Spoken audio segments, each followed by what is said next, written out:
Ingresaron los ministros a este salón de plenos y se encuentra todo dispuesto para que dé inicio la sesión ordinaria del Tribunal Constitucional de nuestro país. En este momento, damos paso. Se abre la sesión pública ordinaria correspondiente al día de hoy. Señor secretario, sírvase por favor dar cuenta. Sí, señor ministro presidente. Se somete a su consideración el proyecto de acta de la sesión pública número 77 ordinaria, celebrada el lunes 11 de julio del año en curso.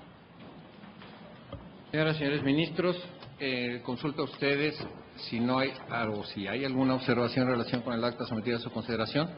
Si no hay, es así, consulto a su vez si en votación económica se aprueba. Hay unanimidad con la aprobación. Señor secretario, continúe, si es tan amable. Se somete a su consideración el proyecto relativo al expediente varios 912/2010, relativo a la instrucción ordenada por el Tribunal Pleno de la Suprema Corte de Justicia de la Nación en la resolución del 7 de septiembre de 2010 dictada en el expediente varios 489/2010, relacionado con la sentencia emitida el 23 de noviembre de 2009 por la Corte Interamericana de Derechos Humanos, bajo la ponencia del señor ministro Cosío Díaz y conforme a los puntos resolutivos a los que se dio lectura en sesión anterior. Señoras y señores ministros, con excepción del señor ministro Valls, pareciera que cada uno de nosotros nos hemos manifestado en la última ocasión explícitamente en relación con estos temas. Habría de darle la palabra al señor ministro Valls, que la ha solicitado, para enseguida hacer una propuesta de votación en relación con el considerando octavo. Adelante, señor. Muchas gracias, señor presidente. En relación con las manifestaciones expresadas por algunos de ustedes, señora ministra, señores ministros, en la sesión de ayer, yo quiero señalar lo siguiente. Primero, como lo apunté en la sesión del jueves pasado, en el párrafo 339 de su sentencia, la Corte Interamericana de Derechos Humanos obliga a todos los jueces a velar porque los efectos de las disposiciones de la Convención Americana no se vean mermados por la aplicación de leyes contrarias a su objeto y fin, y en este sentido, a que el Poder Judicial ejerza un control de convencionalidad ex oficio entre las normas internas y la misma Convención.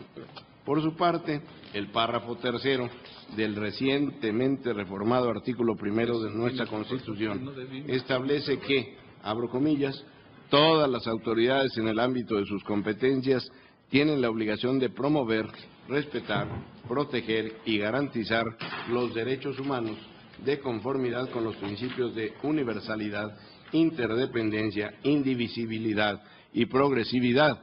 En consecuencia, el Estado deberá prevenir, investigar, sancionar y reparar las violaciones a los derechos humanos en los términos que establezca la ley. Hasta ahí la cita. De igual forma, en su párrafo segundo, el mismo artículo constitucional obliga a que, abro comillas, las normas relativas a los derechos humanos se interpretarán de conformidad con esta Constitución y con los tratados internacionales de la materia, favoreciendo en todo tiempo a las personas la protección más amplia. Fin de la cita.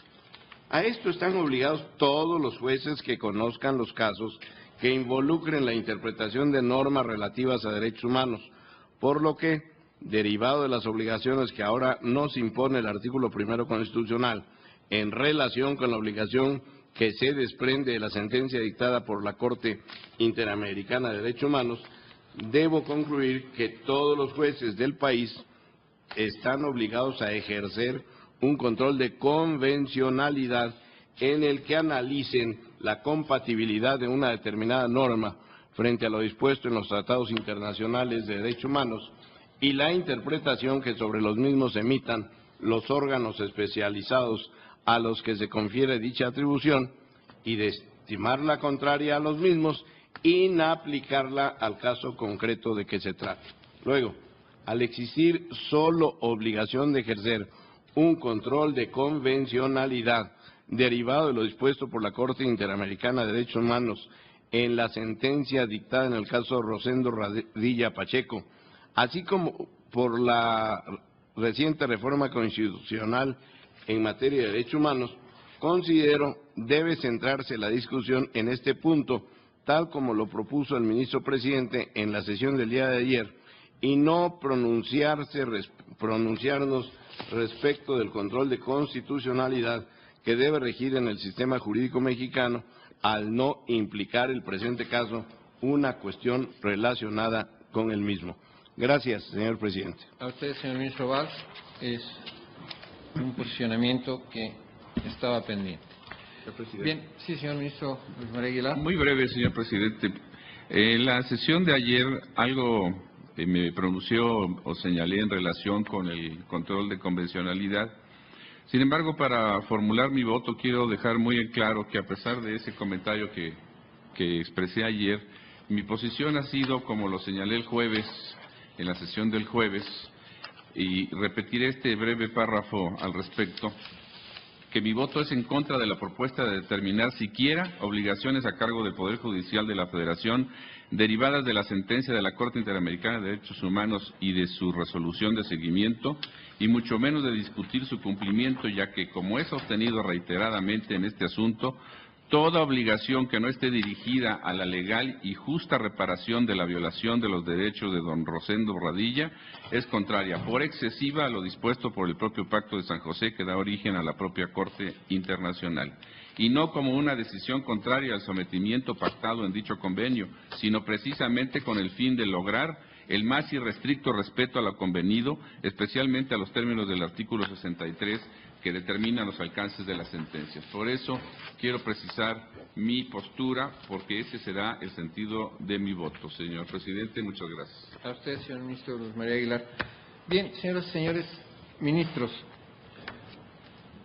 vamos a llevar a cabo, pues, la votación de este considerando octavo, tomando precisamente como punto de partida la propuesta que en él se contiene, en tanto que al analizar bajo el rubro control de convencionalidad ex oficio, esto se hace en razón de que precisamente en este proyecto se hace una propuesta para efecto de determinar el alcance de la obligatoriedad y el cumplimiento que debe darse a esta sentencia. Y en este apartado se hace precisamente referencia a este deber de ejercer ese control, y así está propuesto en la consulta, en el proyecto.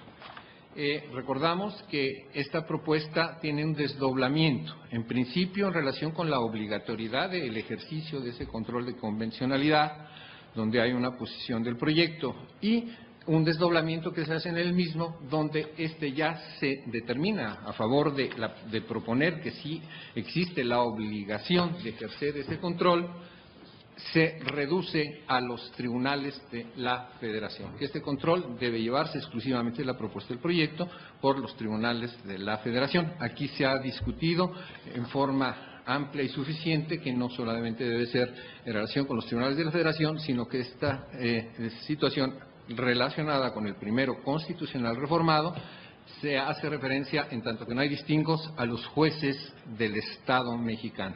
De esta suerte, en principio, voy a someter a su consideración, a votación, ya en este desdoblamiento, estas dos preguntas. Una que es en función del contenido del párrafo del artículo 339, que es motivo de análisis en este considerando, y luego en términos de la propuesta del proyecto, ya en función ampliada de esta propuesta del conocimiento del control de convencionalidad por los tribunales de la Federación, que es la propuesta del proyecto. Podría decirse que esto podría ser a favor o en contra del proyecto, sin embargo, que para efecto de claridad, que no haya duda en relación a lo que se está votando, vamos a hacer las preguntas en ese sentido. La primera de ellas sería, de conformidad con el párrafo 339 de la sentencia en materia de la consulta, y viene la pregunta, ¿el Poder Judicial debe ejercer un control de convencionalidad ex oficio entre las normas internas y la Convención Americana en el marco de sus respectivas competencias y de las regulaciones procesales correspondientes? Que ese es el deber concreto. Esa es la pregunta y está a su consideración. ¿Tomamos votación, señor secretario? Sí, señor ministro. Señor ministro Aguirre Anguiano. El párrafo 339 de la sentencia no impone obligación alguna de cumplimiento en el caso Radilla a la Suprema Corte. Luego, señalando la Corte Interamericana de Derechos Humanos un criterio, Este deberá de discutirse en un caso concreto futuro. En ese mérito, además, por esta razón que estoy dando en este momento, más las que he dado durante toda la discusión, estoy en contra. Señor ministro Cosío Díaz. Yo estoy a favor, no necesariamente por el párrafo 339, es por todo el sistema, pero estoy a favor de esta posibilidad. Señor ministro Franco González Salas. A favor, con fundamento en el artículo 1º constitucional y en la sentencia. Señor ministro Saldívar Lelo de la Red. A favor en los mismos términos que el ministro Cosío. Señor ministro Pardo Rebolledo. Estoy en contra porque considero que no se deriva una obligación para esta Suprema Corte de ese párrafo 339, que es el que se ocupa este octavo considerando, sin dejar de reconocer que son criterios atendibles para casos subsecuentes del conocimiento de esta Suprema Corte. Señor ministro Aguilar Morales. Igual que el ministro Pardo. Señor ministro Valls Hernández. A favor en términos del primero constitucional. Señor ministro Sánchez Cordero. Yo también estoy a favor. Señor ministro Ortiz Mayagoy. A favor del proyecto en este punto. Señor ministro presidente Silva Mesa. A favor. Señor ministro presidente, me permito informarle que existe una mayoría de 7 votos en el sentido de que, de conformidad con el párrafo 339 de la sentencia dictada por la Corte Interamericana de Derechos Humanos en el caso Radilla Pacheco, el Poder Judicial debe ejercer un control de convencionalidad. Bien, hay decisión, señor secretario, señores ministros.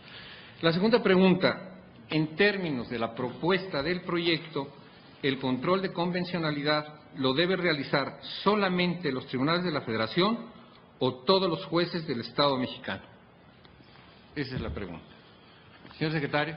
Sí, señor ministro. Señor ministro Aguirre Anguiano. Mi respuesta es solamente a aquellos que tengan competencias expresas según sus regulaciones materiales y adjetivas.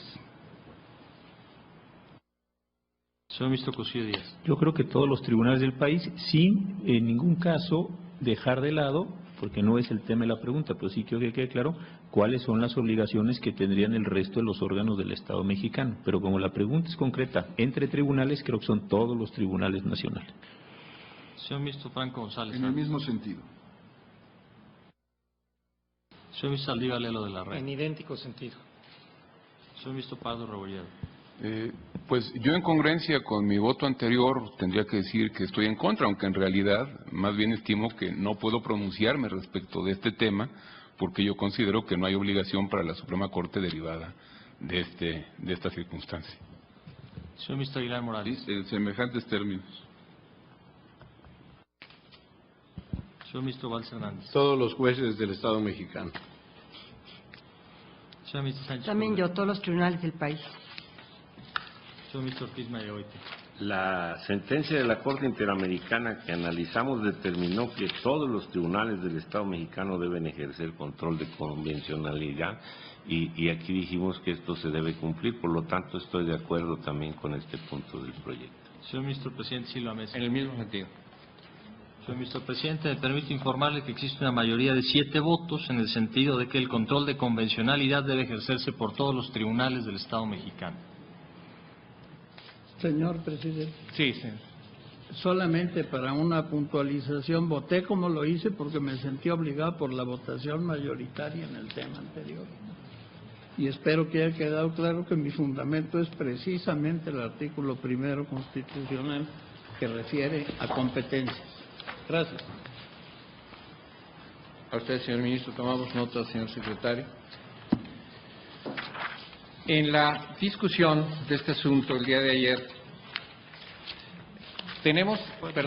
si hacía falta la declaratoria, hay decisión. Hay decisión, señor secretario, en este tema. ¿Sí? Sí, sí. ¿Quiere repetir, por favor, el sentido de la votación, el resultado de la misma? Sí, es mayoría de 7 votos en el sentido de que todos los tribunales del Estado mexicano deben ejercer el control de convencionalidad. Sí, perfecto. ¿Hay decisión? Continuamos. Decía que en la última sesión, dentro del debate, fue propuesto a partir de la determinación, en ese entonces era la propuesta, la aceptación de los dos temas votados, que sí debía ejercerse un control de convencionalidad y que este debía de realizarse por todos los jueces nacionales.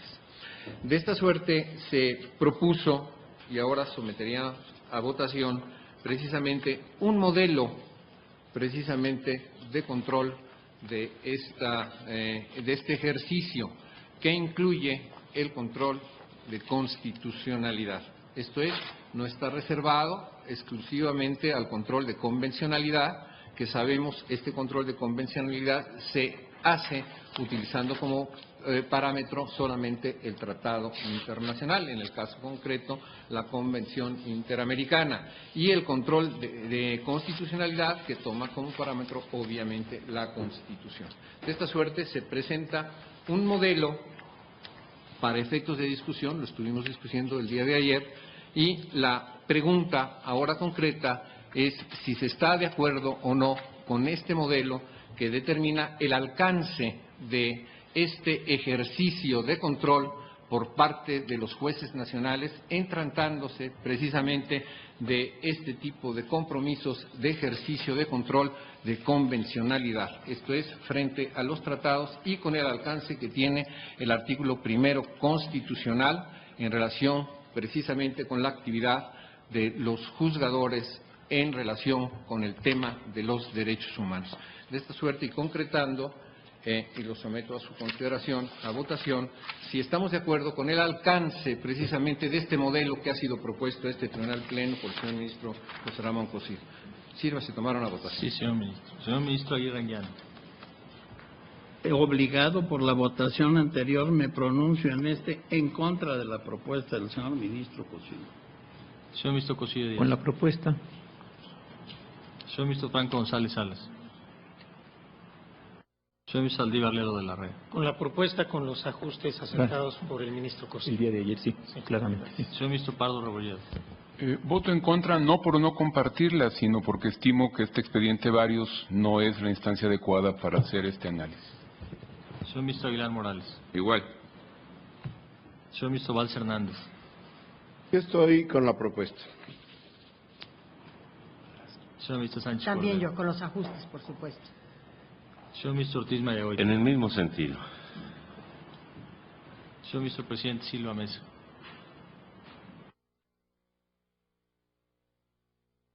Yo estaré con la propuesta a partir de que implica un desarrollo posterior que habrá de seguirse.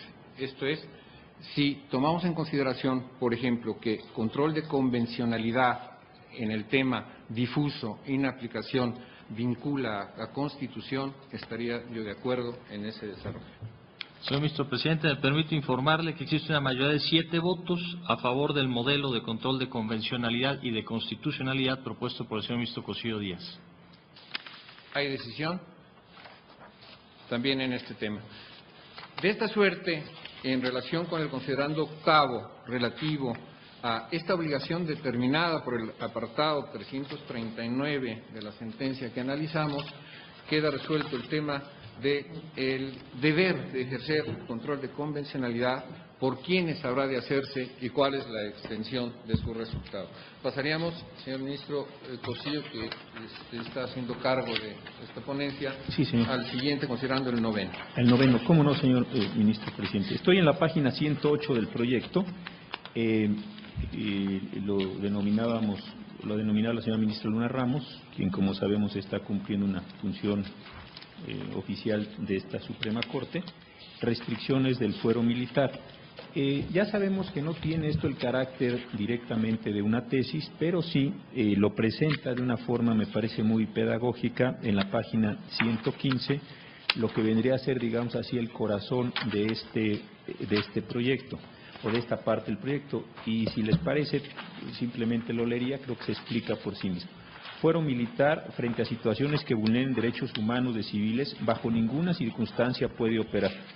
La Corte Interamericana de Derechos Humanos, al resolver el caso tal de Rosendo Padilla contra los Estados Unidos mexicanos, determinó, por un lado, que el artículo 13 de la Constitución debe interpretarse en forma coherente con los principios constitucionales de debido proceso y acceso a la justicia contenidos en ella y de conformidad con el artículo 8.1 de la Convención Americana de Derechos Humanos, el cual, entre otras prerrogativas, prevé el derecho a comparecer ante un juez competente y, por otro lado, declaró que el artículo 57 del Código de Justicia Militar es incompatible con lo dispuesto en el artículo 2 de la Convención Americana de Derechos Humanos, porque al establecer cuáles son los delitos contra la disciplina militar, no garantiza a los civiles o sus familiares que sean víctimas de violaciones a los derechos humanos tengan la posibilidad de someterse a la jurisdicción de un juez o tribunal ordinario. Consecuentemente, como el párrafo 2 del artículo 1 de la Constitución Federal dispone que las normas relativas a los derechos humanos se interpretarán de acuerdo con lo que ella establece y de conformidad con los tratados internacionales de la materia,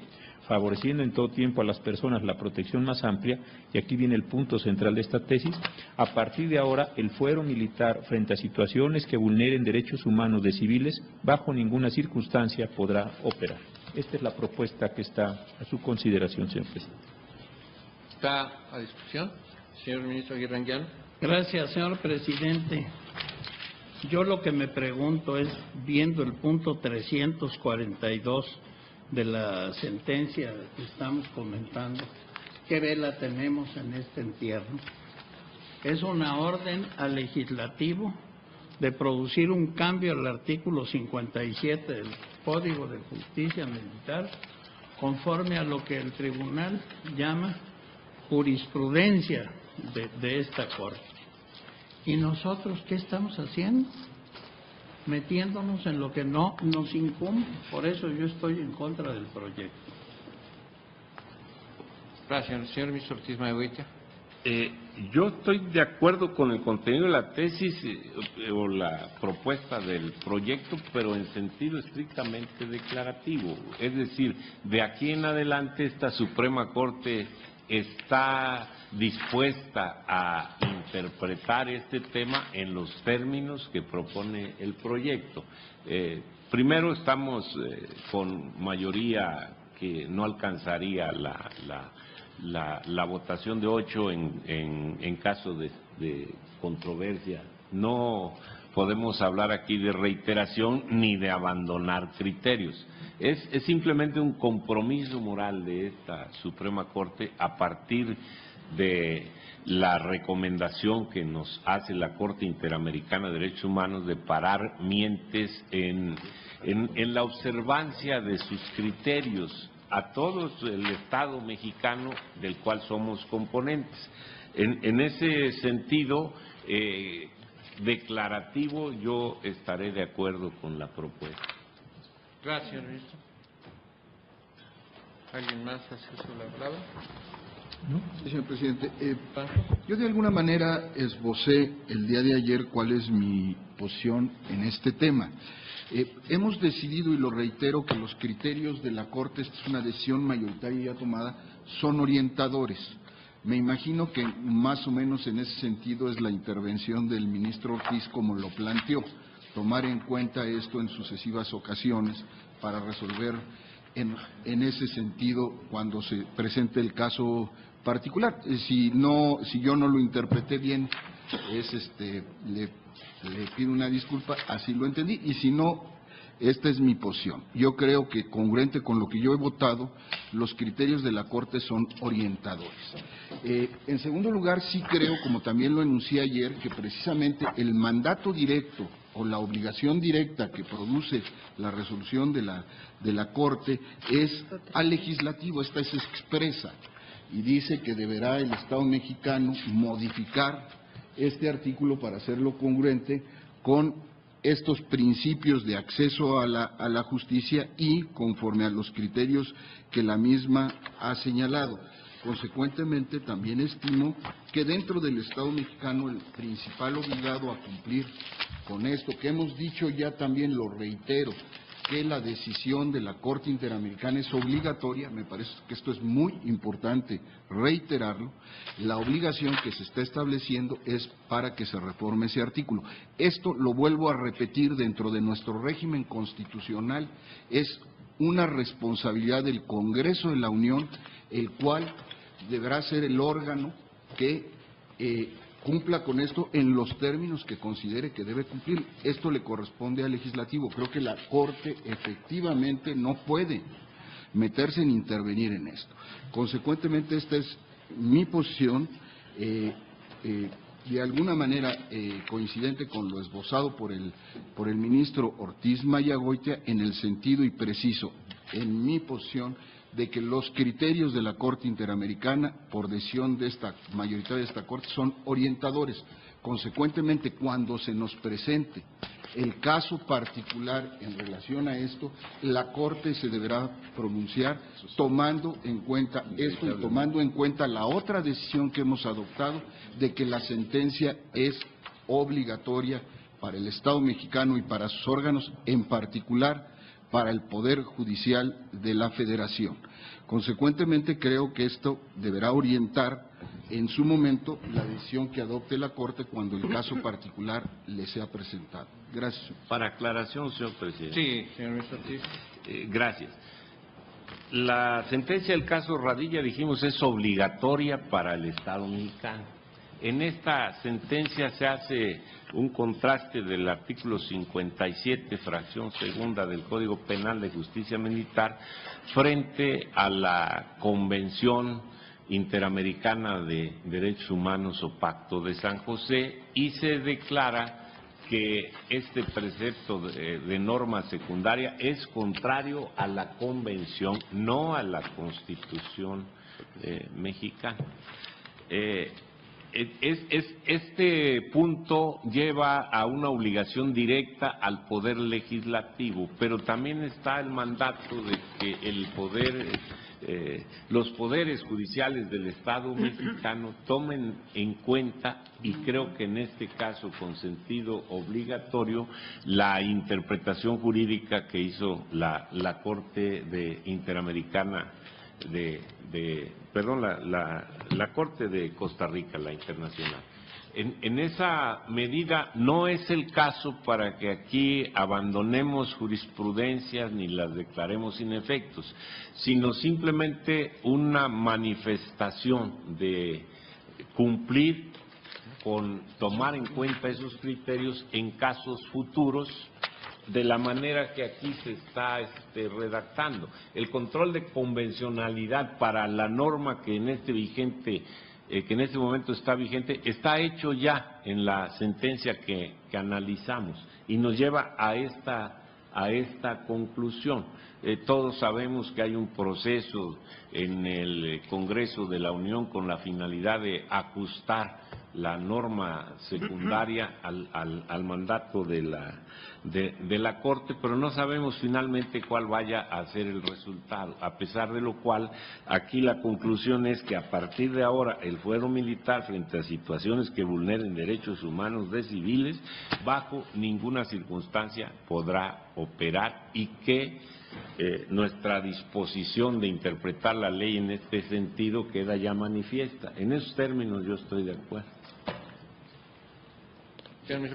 Gracias, señor presidente. Yo creo que aquí hay una cuestión muy importante para aclarar, inclusive después para efectos del engrose y para los efectos de esta resolución. Tiene toda la razón el ministro Franco y el ministro Ortiz cuando dicen que la posición mayoritaria el otro día en la votación, me parece que fue el jueves de la semana pasada, fue o el martes inclusive, fue en el sentido de que hay estos criterios tienen un carácter básicamente orientador. Entonces, me parece que es un asunto ya votado y ya decidido, en primer lugar. En segundo lugar, esto es importante explicitarlo en términos de que se trata de la especie de jurisprudencia, de los precedentes, no de la resolución. Entonces, cuando vengan estos precedentes, etcétera, la Suprema Corte y el resto de los órganos jurisdiccionales, y yo pienso que la totalidad de los órganos del sistema, como lo acabamos de aprobar, deberán tomar estos criterios, etcétera, en términos, como dijo la mayoría, orientadores, aun cuando algunos de nosotros creemos que son también de carácter vinculante. Así varios de nosotros lo votamos en su momento, pero no entro ya en esa cuestión. Yo creo que aquí el tema central el tema aquí son dos características. La primera, Esta sentencia lo que nos está diciendo, a mi parecer, es que tenemos que hacer una interpretación distinta del artículo 57, fracción segunda del Código de Justicia Militar y no una interpretación distinta del artículo 13 constitucional. O en otros términos, lo que nos está diciendo la Corte es el artículo 13, la Constitución mexicana está bien, lo que está resultando inadecuado es la forma en que el legislador lo entendió al establecer la fracción segunda del 57 y la Corte lo está interpretando reconociendo la validez de esa fracción segunda del 57. Creo que son dos elementos importantes. En segundo lugar, se presenta el problema de si creemos o no que esta condición es obligatoria. El señor ministro Aguirre propone una lectura, por lo demás muy sólida, en el sentido de que el único destinatario de esta resolución en este aspecto es el legislador. Yo no lo veo así, creo que también somos nosotros destinatarios de esa resolución en términos del párrafo 339. Sin embargo, se presenta a partir de esto un tercer y muy complicado problema, y es cómo en esta resolución, o en este caso, no en esta resolución, en este asunto de una primero consulta trámite y después de un expediente varios, le vamos a dar sentido normativo a lo que aquí acordemos, porque entonces ya tenemos tres problemas que se están sobreponiendo. Entonces, la cuestión es, ¿esta Suprema Corte puede en este momento determinar que esta obligación concreta es eso, una obligación? Pues yo creo que sí. Y segundo, ¿cómo la materializa en este momento al interior del orden jurídico mexicano? Si estableciéramos esto, tendría el caso, cuando menos, de tesis aisladas, si es que aceptamos, que no todo el mundo lo acepta en esta discusión, que tenga el carácter de tesis. Hay algunos compañeros que dicen, con buenos argumentos también, esto no puede tener el carácter de tesis porque no deriva del ejercicio de una función judicial, es verdad, jurisdiccional. Otros decimos que sí lo puede tener en términos de lo que dispone la ley orgánica, pero en todo caso lo que estaríamos construyendo en este momento es un criterio aislado, una tesis aislada que pues tendría que reiterarse, como lo decía el ministro Ortiz Mayagoite hace un momento, en un sentido pues no solo jurídico, también, en sentido jurídico, pues tendría que reiterarse en otras votaciones subsecuentes hasta el efecto de constituir jurisprudencia. Creo yo que lo que sucede aquí en este sentido es importante. Creo que sí vale la pena que determinemos, sí, primero, esto es o no es parte de las obligaciones de la sentencia que la Corte mexicana adquiera, la Corte y el resto de los tribunales adquieran o tienen la obligación de generar una interpretación diferente del 57.2. Este me parece que es un primer y muy importante problema. Si aceptamos que es obligatorio, bueno, pues podemos entonces entrar a discutir. Si eso no es que no sea obligatorio, sino forma parte de las obligaciones, para decirlo con más claridad, si esto forma parte de las obligaciones de esta Suprema Corte de Justicia, yo creo que sí, y el proyecto lo está proponiendo en el sentido de que sí. Entonces la segunda pregunta es, cuando nosotros recibimos como Suprema, como Estado primero y después como Corte esta sentencia, estamos construyendo un precedente de carácter jurisprudencial, o porque estamos en posibilidad de construir jurisprudencia, o no estamos construyendo un carácter jurisprudencial y simple y sencillamente estamos determinando de una forma no jurisprudencial en este sentido, qué es lo que estamos haciendo con la resolución. Creo que son tres temas. Lo complicado de aquí es que están sobrepuestos varios problemas y creo que sí vale la pena diferenciarlos analíticamente para efectos de irle dando una coherencia. Yo me atrevo, insisto, señor presidente, que la primera cuestión es si esto forma parte o no de las obligaciones de la sentencia. El señor ministro Aguirre decía que no, puede haber otras posiciones que digan que sí, el ministro Pardo también, el ministro Aguilar creo que lo manifestaban en este sentido. ¿Estamos obligados o no como Suprema Corte a modificar nuestra forma de interpretar la fracción segunda del artículo 57 del Código de Justicia Militar en relación con el artículo 13 constitucional? Primer tema. Segundo tema, ahora sí volvemos a la cuestión, o la dejamos para después. que es, ¿y qué hacemos una vez que la incorporamos? ¿Estamos creando jurisprudencia? Bueno, pues estamos creando un precedente aislado. O no estamos creando jurisprudencia, simplemente estamos recibiendo una decisión porque no estamos en el ejercicio de una facultad jurisdiccional. Creo que se podrían distinguir así los temas, señor presidente, y también ya vamos avanzando un poco más hacia los propios efectos. Es una propuesta. Gracias. A usted, señor ministro Cosío. Doy la palabra al señor ministro Valls, con una disculpa, no la había pedido, pero en principio quisiera, retomando la participación del ministro Cosío, primer cuestionamiento está abordado en el proyecto, en el sentido de que sí se generan no solamente obligaciones para el Poder Legislativo, sino deriva las obligaciones al Poder Judicial, y de ahí concluye en una propuesta que lo hace a partir de tesis, pero en relación con, la vinculo con la participación del ministro Ortiz, en función de esa manifestación que se vincula también con el considerando octavo respecto de la obligatoriedad del ejercicio de control de convencionalidad. Señor ministro Valls. Gracias, señor presidente.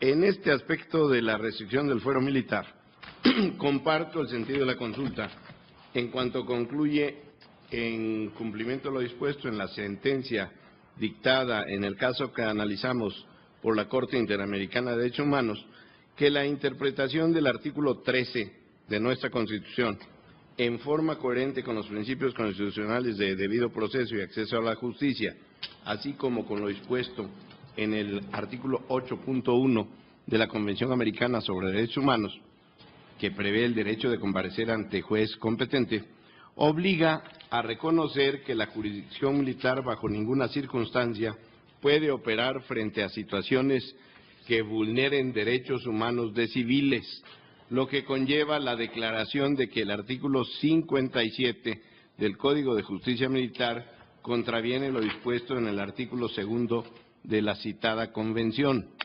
En este sentido, aun cuando esta última idea se recoge en el texto de la tesis que se propone adoptar en este punto en el proyecto, yo considero debe emitirse un criterio en particular en el que se establezca desde su rubro que el referido artículo 57 del Código de Justicia Militar viola lo dispuesto en la Convención Americana sobre Derechos Humanos, razón por la cual, sin perjuicio de que en su momento se expidan las reformas legislativas pertinentes para hacerlo compatible con los estándares internacionales de la materia y de la Convención, este debe ser inaplicado conforme a su redacción actual. Así también, pienso, resultaría conveniente adoptar otros criterios relacionados con la interpretación que realiza la Corte Interamericana respecto de los límites de la jurisdicción militar que se desprenden de los párrafos 272 a 275 de la sentencia que analizamos. Finalmente, sugiero que en cumplimiento de lo dispuesto en el párrafo 344 de la misma sentencia, que vincula a todos los poderes y órganos estatales en su conjunto, se adopte un criterio en el que se establezca que, sin perjuicio de que en su momento se expidan las reformas legislativas pertinentes para tipificar adecuadamente el delito de desaparición forzada de personas previsto en el artículo 215A del Código Penal Federal, este debe ser interpretado conforme a los estándares internacionales, especialmente conforme a lo dispuesto en el artículo 2 de la Convención Interamericana sobre Desaparición Forzada de Personas, para lo cual deberá atenderse a lo señalado por la Corte Interamericana en los párrafos 320 a 324 de la sentencia. Gracias, señor presidente. Señor ministro Valls, ministro Saldívar. Gracias, señor presidente. Yo estimo que en este aspecto de la discusión del proyecto debemos ser consecuentes con lo que llevamos votado hasta este momento. Yo, la verdad, no entiendo por qué a este tema le tenemos que dar un tratamiento distinto que a los otros temas. Me parece muy consistente a quienes han sostenido que esta sentencia no genera otras obligaciones, que sigan votando en ese sentido. Pero quienes hemos votado que sí nos vincula en todo su contenido, creo que no hay razón para establecer que sí podemos nosotros sostener el control de convencionalidad y, sin embargo, en el fuero militar no lo podemos hacer o lo podemos hacer en un sentido débil del término. La verdad, no encuentro ninguna justificación para un trato distinto.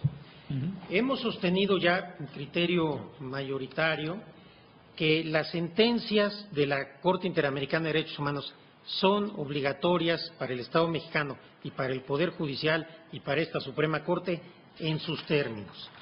Otra cuestión es los criterios de la jurisprudencia de la Corte Interamericana no contenidos en sentencias condenatorias que una mayoría de 6 votos consideró no vinculantes. 5 nosotros consideramos que sí eran vinculantes. Pero entonces no estamos en el terreno de criterios orientadores, estamos en el terreno de criterios obligatorios porque es la propia sentencia que ya sostuvimos que nos obliga en sus términos la que prevé que tenemos que dar una interpretación distinta a este artículo 57, fracción segunda, inciso A.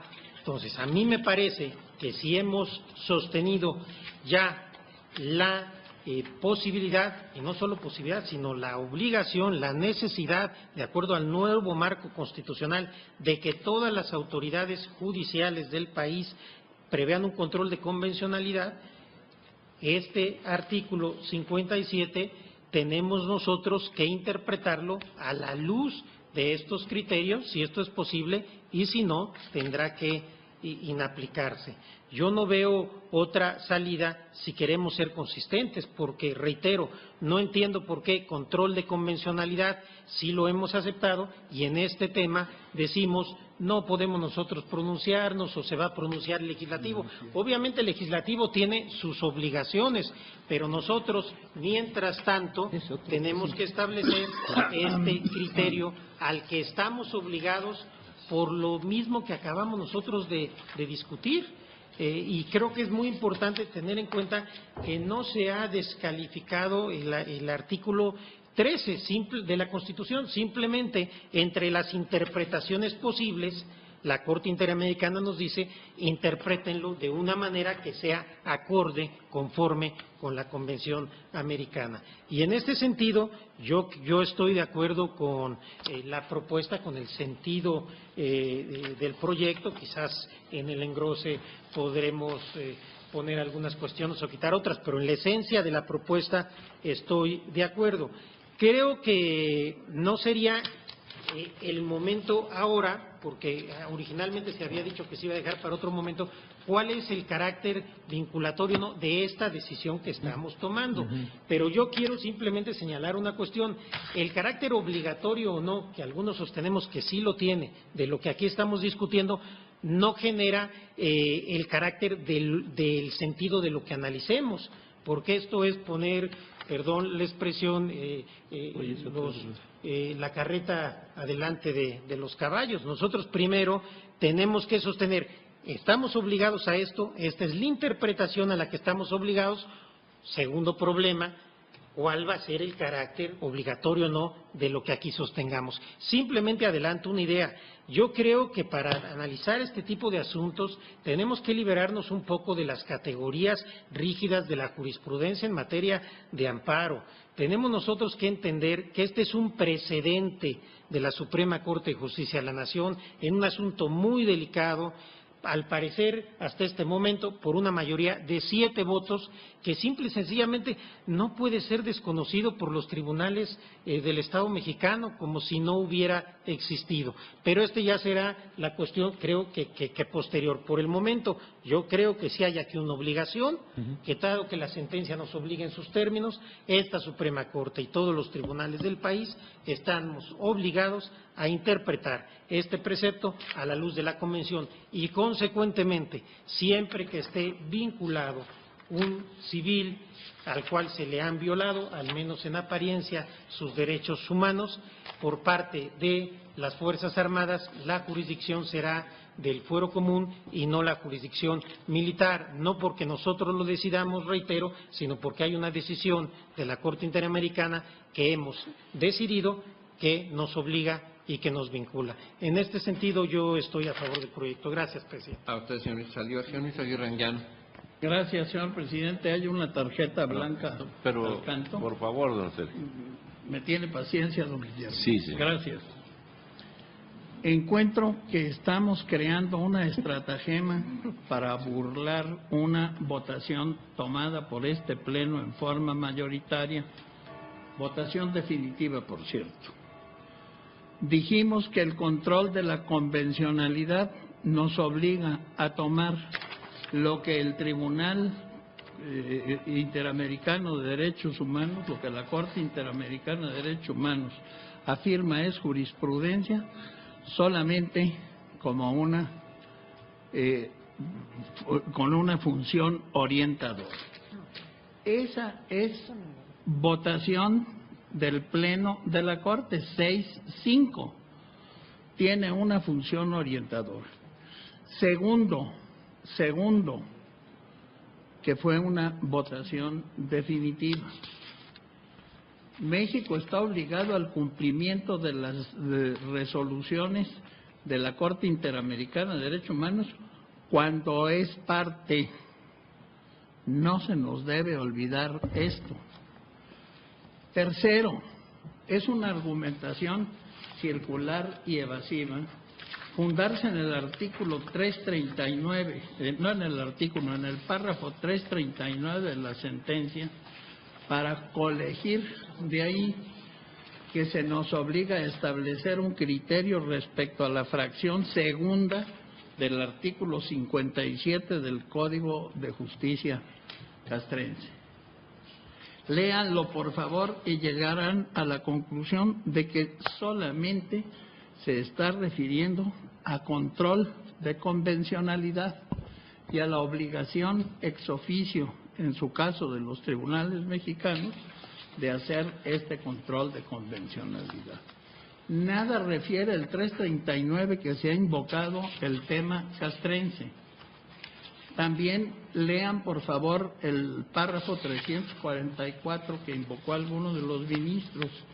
Este se refiere concretamente a que el artículo 215A del Código Penal Federal, que sanciona el delito de desaparición forzada de personas, no se adecua plena y efectivamente a la normativa internacional vigente. Entonces se dice, el Estado debe de tomar todas las medidas legislativas, ¿se entiende? Pues si no se adecua en su redacción, para que se cumpla esto. Quizá, llegado el caso concreto de aplicación de este artículo, si no se ha hecho la modificación legislativa que en primer lugar se apunta, debe de pronunciarse respecto a su interpretación cuando ejerza facultades jurisdiccionales este Pleno de la Suprema Corte. Aquí, en una decisión de carácter administrativo, que no puede crear nunca jurisprudencia, aunque minoritariamente hay quien crea que sí, no podemos tomar una decisión de esta naturaleza y muchísimo menos de observancia general por el Poder Judicial. Ni siquiera podemos hacer recomendaciones de carácter administrativo porque así nos parece que queda con una mejor cobertura la pretensión de la Corte Interamericana de Derechos Humanos. Entonces, ¿qué pasa en el asunto? Por la rendija de que lo único que podemos hacer es control de convencionalidad, considerando las decisiones de la Corte Interamericana de Derechos Humanos como un criterio orientador. Hoy se está diciendo que la mayoría afirma la fórmula que le da plena vigencia y la minoría se convierte en mayoría. ¿Qué estratagema? No, yo no puedo estar de acuerdo con esta inversión de las votaciones que se han hecho hasta aquí. Gracias. A usted, señor ministro. Para aclaración, señor ministro. Gracias, señor presidente. No comparto la óptica ni lo expresado por el señor ministro Aguirre Anguiano en este punto. Dijimos, la sentencia del caso Radilla es obligatoria para el Estado mexicano, está aceptado y están los otros poderes dando pasos para cumplirla. Entonces, esta no fue con el carácter de orientador, sino como vinculante, esta sentencia. Esta sentencia contiene una interpretación de convencionalidad de un precepto vigente de legislación secundaria mexicana, conforme a la cual este precepto no se apega a la convención y debe, por lo tanto, interpretarse en otro sentido, a pesar de su contenido literal. Lo que dice el proyecto es palabras más, palabras menos, lo que ya dijo la Corte Interamericana de Derechos Humanos. Quizá no nos toque decirlos. ¿Por qué pedí la aclaración? Me preocupó la intervención del señor ministro Saldívar.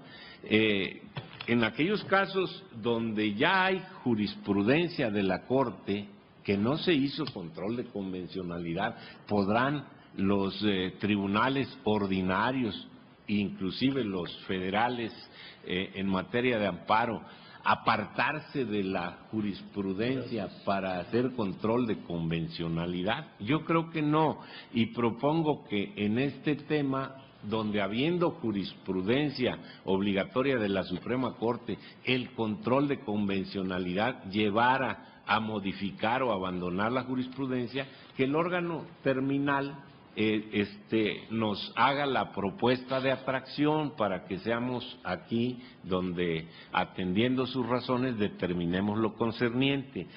Y en cuanto al tema del artículo 57, la semana pasada leí en el periódico una resolución de tribunal colegiado que en un evento donde por obra de acciones militares murió uno o varios compatriotas, se determinó que el conocimiento corresponde al fuero militar.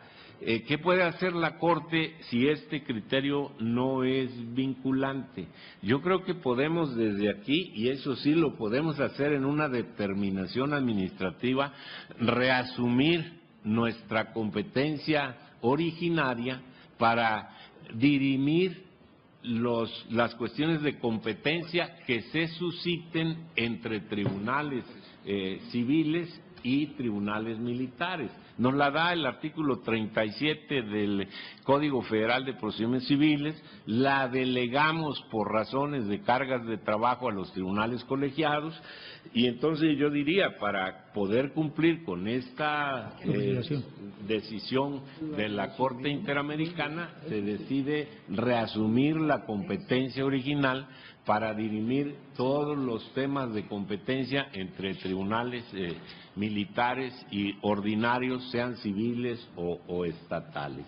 De esta manera sí dejamos una acción muy precisa para que los asuntos lleguen acá y los resuelva la Suprema Corte. Gracias. A usted, señor ministro, señor ministro Luis María Aguilar, después la ministra Sánchez Cordero, el ministro Franco, el ministro Pardo Rebolledo. Gracias, señor presidente.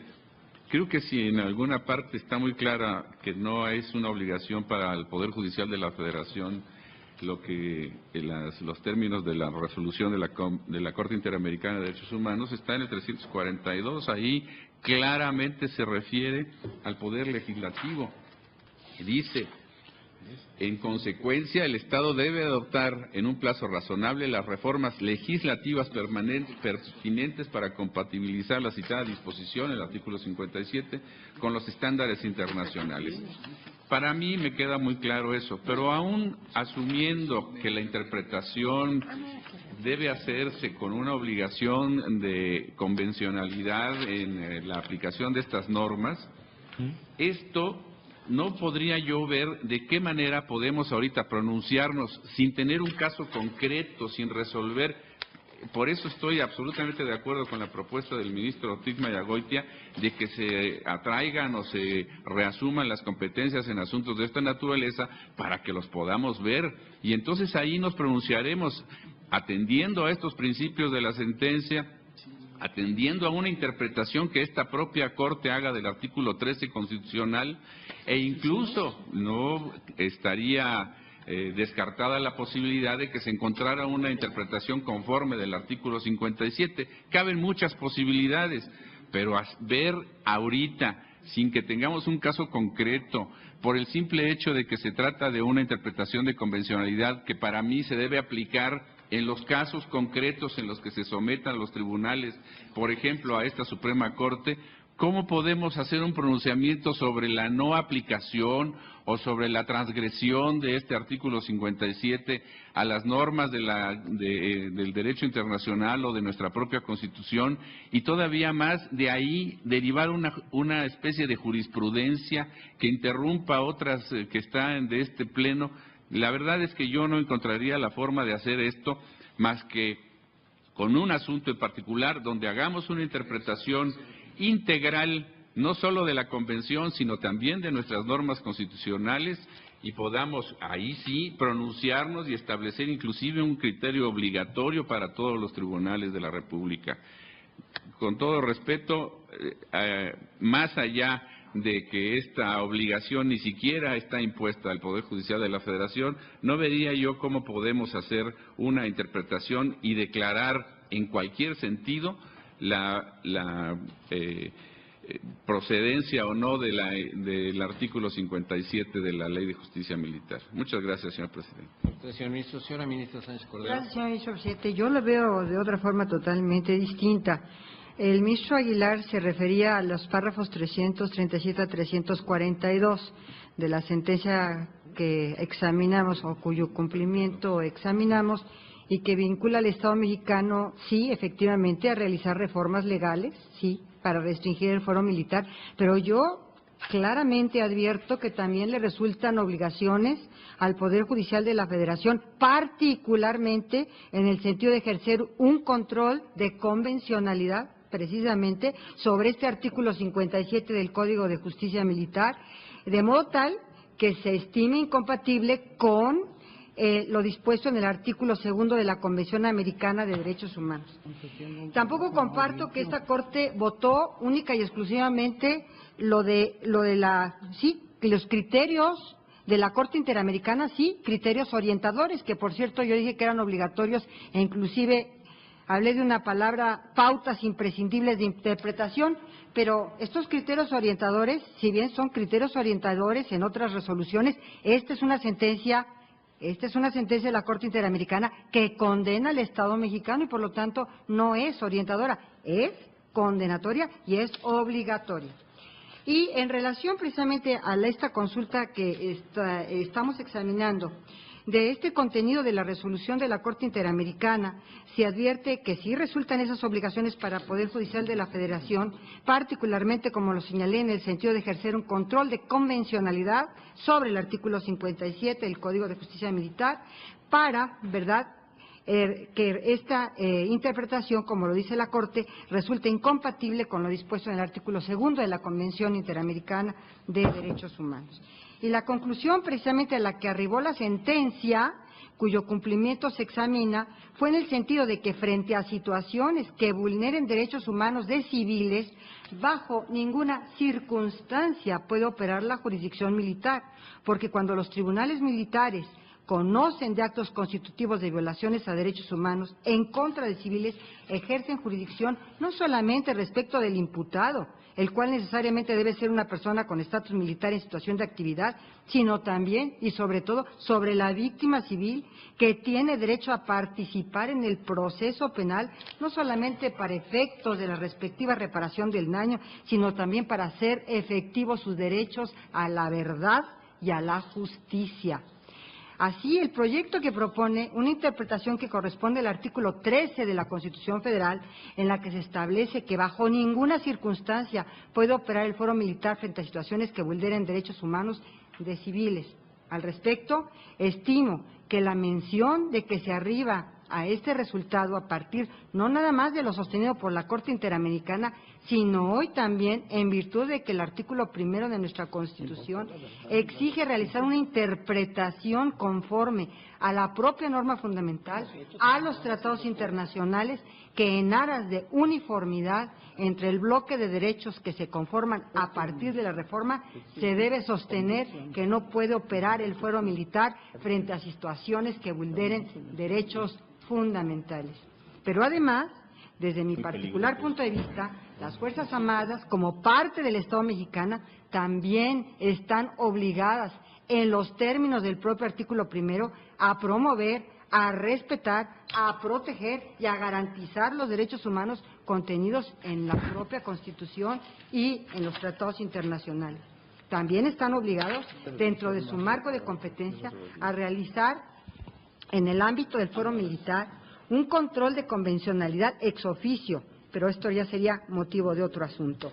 Y en relación al artículo 57 del Código de Justicia Militar, creo que es más que oportuno su análisis en relación con la reforma constitucional, y me permito sugerir que en relación a las obligaciones en relación a este fuero militar que se establecen para este alto tribunal, se realice una interpretación conforme a la propia Constitución Política de los Estados Unidos Mexicanos, específicamente en relación a los artículos 1, 13, 14 y 16, así como de la Convención Americana sobre Derechos Humanos y la Convención Interamericana sobre Desaparición Forzada de Personas, a efecto de que con toda claridad se establezca que el fuero militar única y exclusivamente puede tener competencia para los delitos y faltas contra la disciplina militar. Esto implica que únicamente su competencia, tratándose de disciplina militar, y que todo aquello que se ubica fuera de esa materia tan específica que es la disciplina militar, cualquier tipo de delito cuyo bien jurídico tutelado sea diverso a la disciplina militar o se trata de concurso de delitos, debe ser materia de los fueros local o federal por la justicia ordinaria.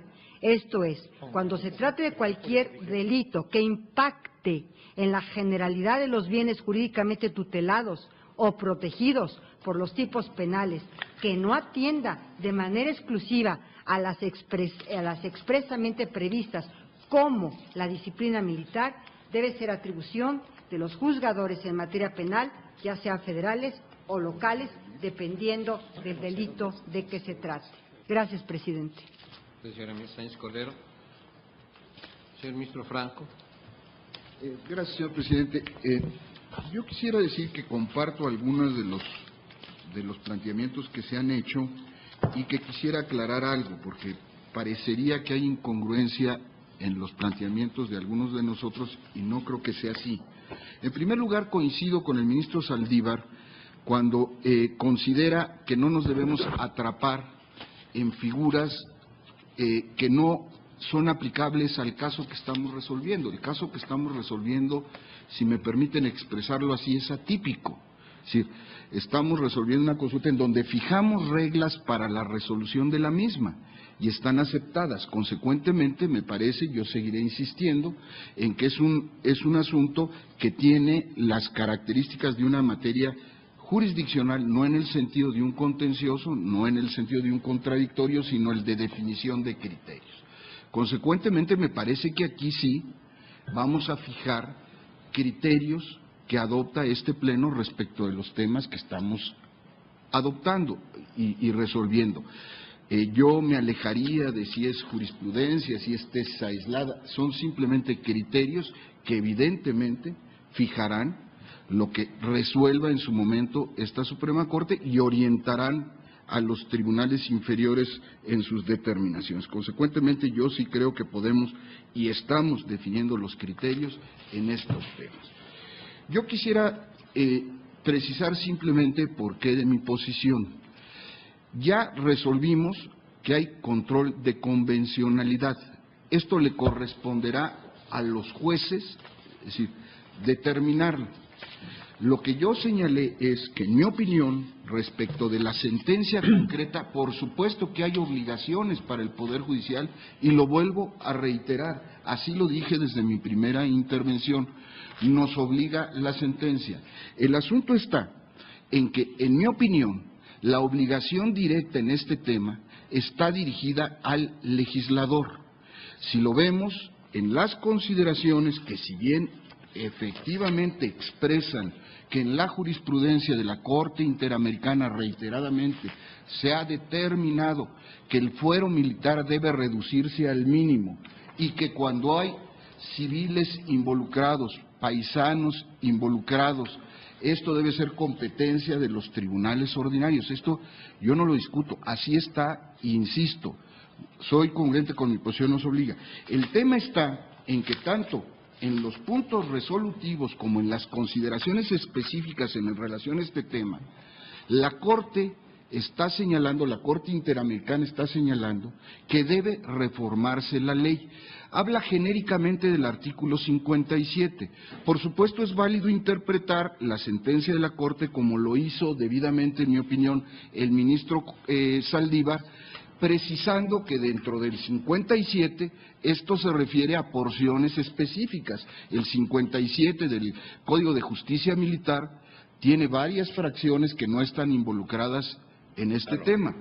Consecuentemente, se puede extraer que a la hora que la Corte Interamericana señala que esto es en función de que cuando estén involucrados civiles deben ser los tribunales ordinarios, está excluyendo el resto del artículo. Sin embargo, esto lo tenemos que extraer como una interpretación de la sentencia.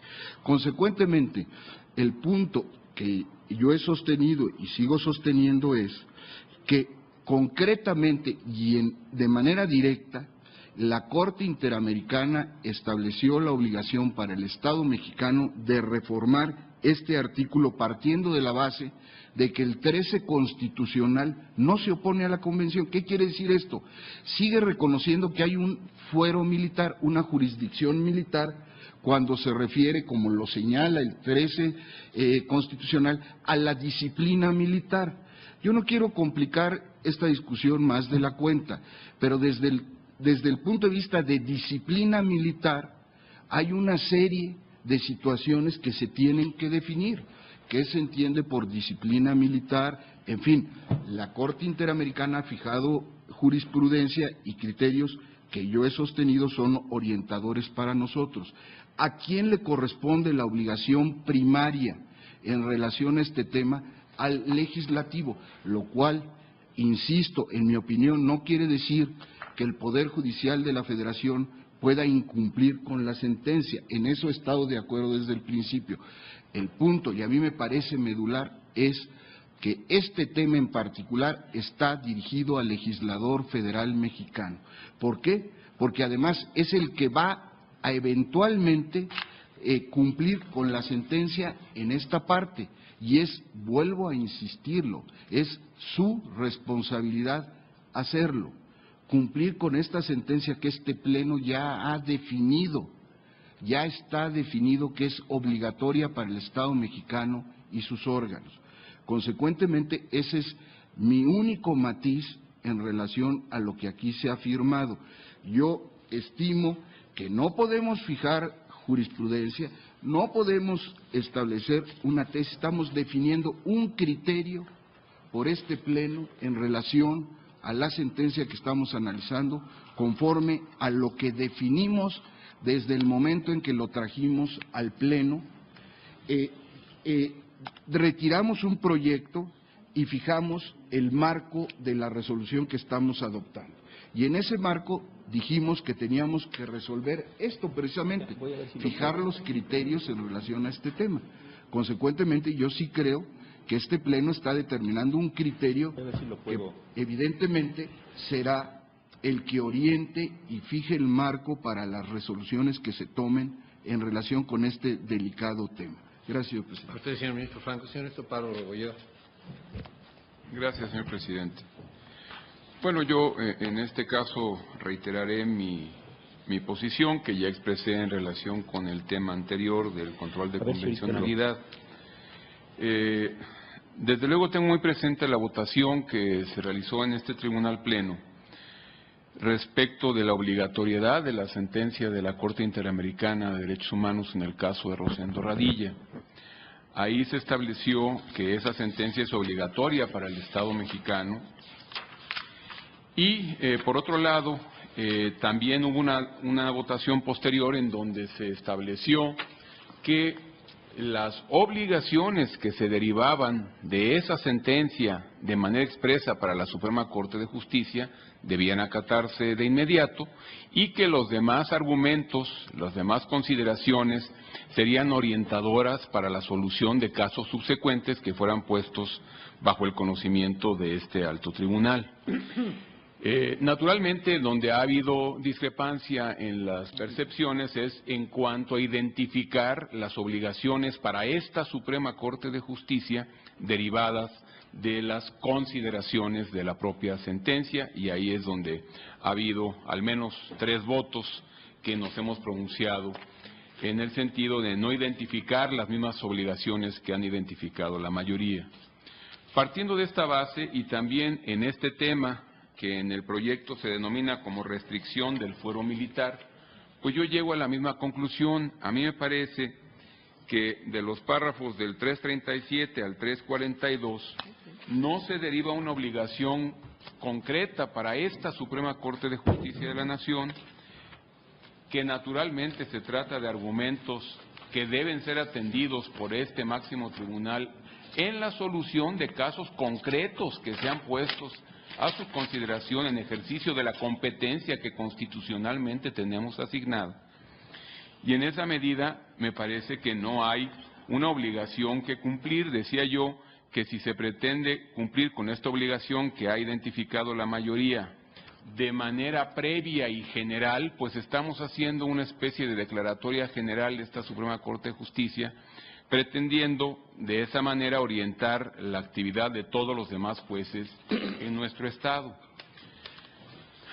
Si hiciéramos, por un lado, por un momento, la resolución del caso Radilla y atendiéramos exclusivamente a las disposiciones de nuestro artículo 1 constitucional reformado, pues de ahí derivamos varias obligaciones que tendremos que llevar a cabo los juzgadores mexicanos independientemente de las consideraciones del caso Radilla.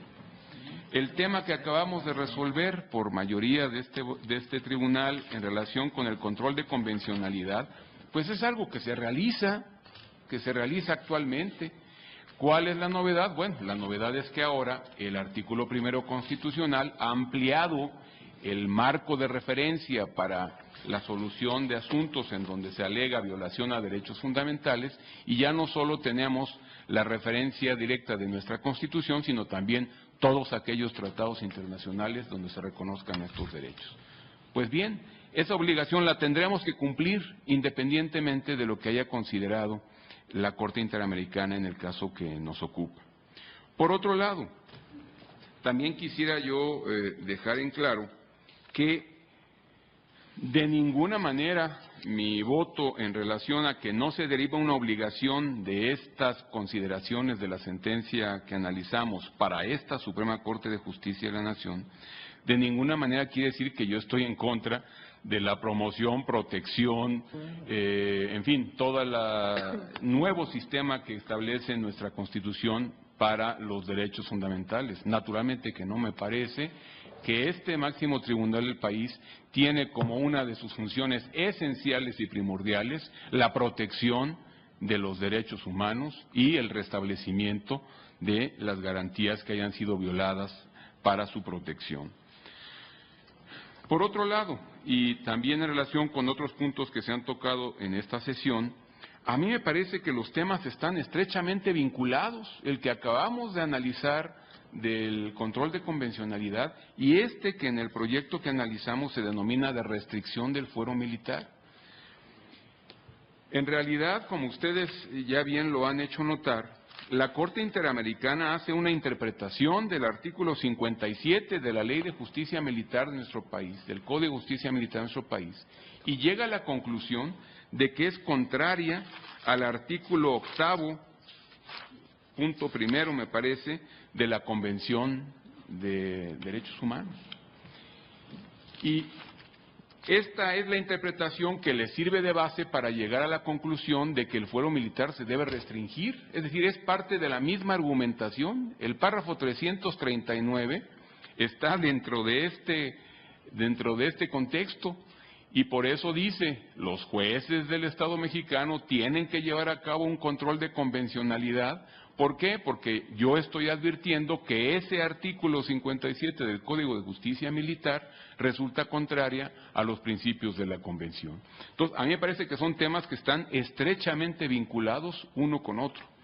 Y yo, como lo sostuve en el anterior y ahora lo sostengo en este tema, llego a la conclusión de que no hay una obligación que deba acatar de manera actual y esta Suprema Corte de Justicia de la Nación.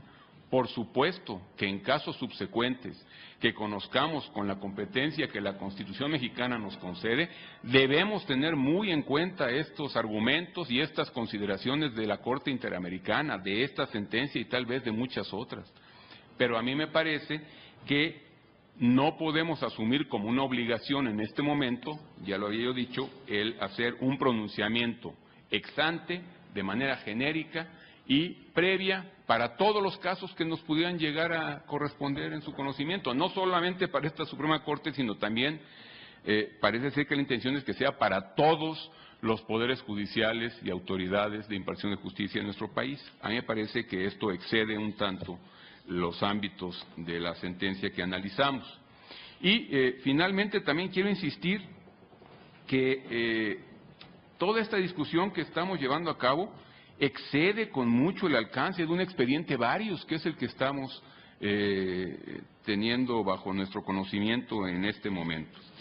Así es que yo reitero mi posición en el sentido de que, sin desconocer la votación, de que esta sentencia del caso Radilla resulta obligatoria, me parece que de estos párrafos, en este caso del 338 al 342, perdón, del 337 al 342 que estamos analizando, no se deriva una obligación concreta para esta Suprema Corte de Justicia de la Nación que deba atenderse en este momento. Insisto, el párrafo 339, que es el que analizamos en la discusión anterior del control de convencionalidad, está inmerso en esta misma línea argumentativa. Así es que mi criterio será en el mismo sentido. Gracias, señor presidente. A usted, señor ministro Pardo. Señor ministro Cosío, luego el ministro Valls. Gracias, señor presidente. Yo quiero insistir en lo que hace un rato decía. Creo que estamos hablando de varias cosas y creo que valdría la pena irlas diferenciando. La primera cuestión que me parece de gran importancia es definir si esta interpretación que tendría que hacerse nueva del 57 fracción segunda en relación con el 13 es o no es una obligación para esta Suprema Corte de Justicia. Algunos de los señores ministros, lo acaba de decir con mucha claridad de su posición el señor ministro Pardo hace un momento, que para él no existe esta obligación, de forma tal que creo que esta es la primera condición a votar. Ya lo decía también el ministro Saldívar, yo creo que ya estaba esta votación tomada, pero me parece porque por la forma en la que está tomando la discusión valdría la pena decidir. Entonces, yo creo que una primera pregunta, muy respetuosamente, señor presidente, es: ¿existe o no existe esta obligación para la Suprema Corte o esta obligación y para los tribunales? ¿O esta obligación es simplemente o exclusivamente, más que simplemente, para el legislador? Yo creo que este es un primer punto. Supongamos que la votación es, pues no existe una obligación para esta Suprema Corte, bueno, ya tendríamos que ver si por vía de convencionalidad, si por vía de precedentes, si por otras vías. En otros casos tendríamos o no que hacer algo con ella. Yo en lo personal creo que sí existe la obligación, pero aquí estoy también colaborando como ponente. Supongamos que la mayoría consideramos que sí hay obligación, nada más por suponer, que digamos sí, efectivamente hay una obligación para el Poder Judicial. Creo que la segunda pregunta es: ¿en qué consiste esa obligación? La obligación yo la entiendo en el sentido de que tenemos que modificar nuestra interpretación, la interpretación que hemos llevado de la fracción segunda del artículo 57, porque esa es expresamente la condena. No nos dice que hagamos nada con el artículo 13, porque el artículo 13 hace prima facie, dice la Corte Interamericana, está bien. El problema es que no se ha entendido bien la fracción segunda. Esto, pues ya sabemos, lo discutimos en otros casos, en este mismo, ha tenido variaciones históricas también, en algún momento toda esta jurisdicción militar que afectaba a paisanos, como decía el texto de 57, se concentraba en tribunales civiles, luego cambiaron los criterios, en fin, ha habido una serie de momentos diferenciando las posiciones, pero creo que esta sería una segunda cuestión. Entonces, la Corte está obligada a cambiar la interpretación. Supongamos que se dice sí está obligada. Entonces viene un tercer problema, creo que es el que se refería el ministro Ortiz Mayagoitia. ¿En dónde? ¿Cuándo? ¿En qué sede? ¿De qué manera? Si aquí podemos hacer dos cosas, simple y sencillamente reconocer la obligación o la obligatoriedad derivada de la sentencia y decir, efectivamente, número uno, sí existe esta obligación interpretativa. Número dos, sí le corresponde a esta Suprema Corte de Justicia. Y número tres, es en el sentido de cambiar la interpretación del 57.2. Hasta ahí se puede quedar, que creo que es lo que hace el proyecto en lo concreto. Hay un pronunciamiento de cumplimiento general. Ahora bien, ¿qué va a acontecer? Y ahí esto, lo que me pareció muy interesante el planteamiento del ministro Ortiz. Bueno, pues cuando vengan casos a esta Suprema Corte o estemos en la posibilidad de atraerlos o reasumir competencia o cualquiera de las modalidades que tenemos para que los asuntos asciendan a nosotros, pues en esos casos concretos, por cumplimiento de una obligación que ya identificamos, en los casos concretos revocamos o confirmamos, o pues ya veremos cómo viene el caso concreto y la situación concreta en cada uno de los asuntos. Yo creo que este es el camino que se puede ir planteando para despejar este problema. Yo me atrevo a proponer así. Yo en lo personal creo que, en primer lugar, sí hay una obligación de los párrafos que hemos señalado. Creo que esto no se puede conceder solo al legislador. El legislador tiene que hacer sus cambios, pero el legislador puede hacer los cambios y no hacerlos bien en términos de cumplimiento. O el legislador puede no hacer los cambios por razones de que no hay acuerdo, por razones políticas, yo que sé cuántas cosas contingentes pueden suceder. Bueno, nosotros tenemos que asumir una interpretación en este sentido novedosa. Primero, sí hay una obligación. Segundo, la obligación consiste, a mí me parece que ese es su contenido concreto, en que transformemos la interpretación del artículo 57.2. Y tercero, en los casos concretos. En este sentido, creo que tenía razón el ministro Franco, yo corrijo aquí una parte de mi exposición, no me meto al problema de si esto es jurisprudencia o no, o es precedente aislado, simple y sencillamente asumimos que parte del cumplimiento de nuestras obligaciones de esta sentencia, que había que leerla de manera integral, como nos recordaba también el ministro Saldívar, lo tenemos que asumir como una modificación interpretativa que evidentemente se tiene que ir desgranando en los casos concretos que vayan llegando a nosotros o que nosotros vayamos tratando de que vengan. Y yo creo que en ese sentido sí se genera una condición íntegra. Gracias, señor presidente. Señor ministro Valls. Gracias, señor presidente. Habíamos votado en la ocasión, la semana pasada, que en todos aquellos asuntos que resuelve la Comisión Interamericana de Derechos Humanos, en los que el Estado mexicano sea parte, sus resoluciones no son obligatorias. Y en aquellos en los que no sea parte, son criterios orientadores para nosotros. Eso se resolvió. Aquí estamos en un asunto en el que el Estado mexicano es parte, indudablemente que es parte. Y del aspecto que estamos analizando, se está diciendo que la jurisdicción militar bajo ninguna circunstancia puede operar frente a situaciones que vulneren derechos humanos de civiles. Y de ahí viene el mensaje para el legislativo de que hay una serie de reformas, como ya se han señalado acá. Pero esto no obsta para que esta Suprema Corte pueda emitir criterios en particular frente a los asuntos que sabemos que ya están en puerta, criterios que establezcan sobre el 57 del Código de Justicia Militar, sobre el 215 del Código Penal Federal, en fin, en tanto se producen las reformas legislativas correspondientes. Nosotros, de aquí, para nosotros, sí se derivan obligaciones, indudablemente, y esta fue la votación plenaria de 6-5 de la semana pasada. Gracias, señor presidente. A usted, señor ministro. Señor ministro Ortiz Mayorga. Yo quisiera, siguiendo la línea de exposición del señor ministro Cosío, hacer una propuesta muy concreta para este considerando.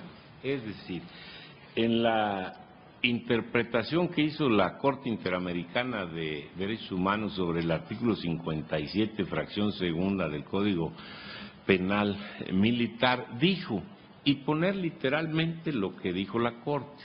Ahora bien, a efecto de poder incorporar esa interpretación dentro de los criterios propios de la Corte Mexicana, decidir aquí, como acción administrativa, reasumir la competencia originaria de la Suprema Corte para resolver los conflictos competenciales que se susciten entre tribunales militares y los tribunales federales o del fuero común. De esta medida dejamos asentado el criterio que dio la Corte Interamericana, que repito, lo que dice el considerando es palabras más, palabras menos, lo mismo que ya dijo la Corte Interamericana. ¿Y cuál es la acción concreta de nosotros para cumplir con lo anterior?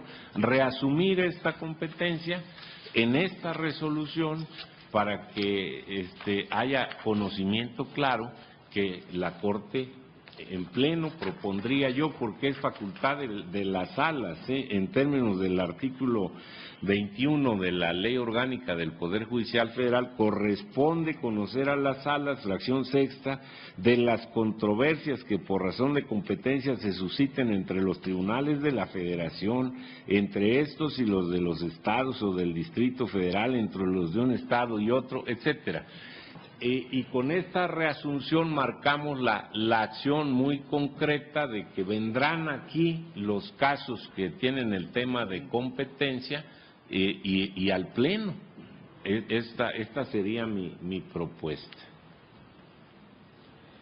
Gracias, señor presidente. Yo me acerco mucho a las propuestas de don Guillermo Ortiz Mayorga y del señor ministro Cosío. Se afirma por algún ministro, acordamos que las decisiones en los asuntos en donde México sea parte nos son obligatorias. Sí, pero no hablamos por el Estado mexicano. No son obligatorias y debemos de ocuparnos de acceder al análisis de las que competen o se refieren al Poder Judicial de la Federación o a la Suprema Corte. Las demás son del resorte de otros poderes del Estado. Primero, el señor ministro el señor ministro Cosío decía lo siguiente: hay que determinar esta interpretación. Y si le es obligatoria al Poder Judicial, yo digo lo siguiente: sí, a condición de que podamos analizar los alcances de aquello en el caso concreto que se presente. Y aquí yo estoy de acuerdo con el señor ministro Ortiz, que se haga la transcripción de lo que dijo la Corte Interamericana de Derechos Humanos. Se reasuma competencia para casos concretos y en ejercicio de atribuciones jurisdiccionales, para mí únicas, para establecer criterios jurisprudenciales, hagamos el análisis del correspondiente criterio y, en su caso, lo asumamos. Gracias. Perdón, presidente. Me faltó un argumento muy breve. En las primeras intervenciones de don Sergio nos leyó incluso los párrafos. El control de convencionalidad, se dijo, lo harán los jueces del Estado mexicano ex oficio y de acuerdo con su competencia. Por eso, ex oficio, ya nos lo explicó, es por razón del oficio y de acuerdo con su competencia. Entonces, no es una obligación para que pudiera cumplirse fuera del marco de actuación jurisdiccional que nos corresponde. Gracias. A usted, señor ministro. Yo quisiera hacer un comentario en relación con la propuesta del señor ministro Aguirre. Yo tendría muchas reservas en esta propuesta de revisar el criterio, en tanto que el criterio es un criterio interpretativo de la Corte. Ese se cumplirá o no se cumplirá, se acata o no se acata. Vamos, porque efectivamente en una suerte, como se ha dicho, de un expediente varios, no tendríamos nosotros la fuerza jurídica para hacerlo. Ahora, en relación con los alcances que hace el comentario ahora el señor ministro Aguirre, bueno, en ese sentido, prácticamente tendríamos que ir respondiendo precisamente las determinaciones de la propuesta del proyecto. Pero esto nos lleva así ya, si consideran que esto está suficientemente discutido, a ir empezando a tomar alguna votación o seguir precisando o hacer el análisis de estas preguntas. Sí, señor. Yo nada más antes de la votación, señor presidente, quiero expresar nuevamente mi punto de vista de que yo estoy con el proyecto. Me parece que por consistencia y congruencia de lo que hemos venido votando, nosotros establecimos que este método era un método válido para recepción de sentencias condenatorias internacionales, que esta sentencia que estamos analizando nos obliga, y dentro de esa obligación está la de dar una interpretación acorde a la Convención, al artículo 57, fracción segunda, inciso A, del Código de Justicia Militar. En tal sentido, yo estimo que es este el procedimiento en el cual tenemos que hacer este pronunciamiento, con independencia de que todos los jueces del país estarán obligados por los criterios que ya acabamos de votar, más el que votemos ahora, a operar en ese sentido.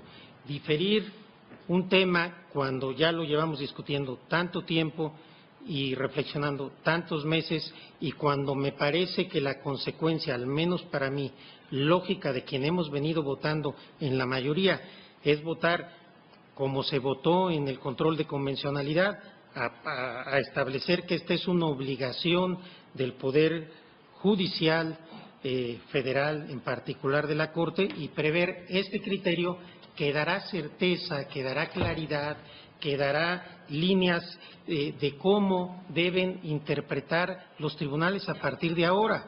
De lo contrario, me parece que dejamos una situación un tanto cuanto confusa, que con todo respeto no me parece consistente con quien hemos venido votando en la mayoría. Por supuesto, quienes han venido votando en sentido contrario, me parece completamente consistente que tampoco consideren, con mucha más razón, como decía el ministro Aguilar, que aquí hay una obligación.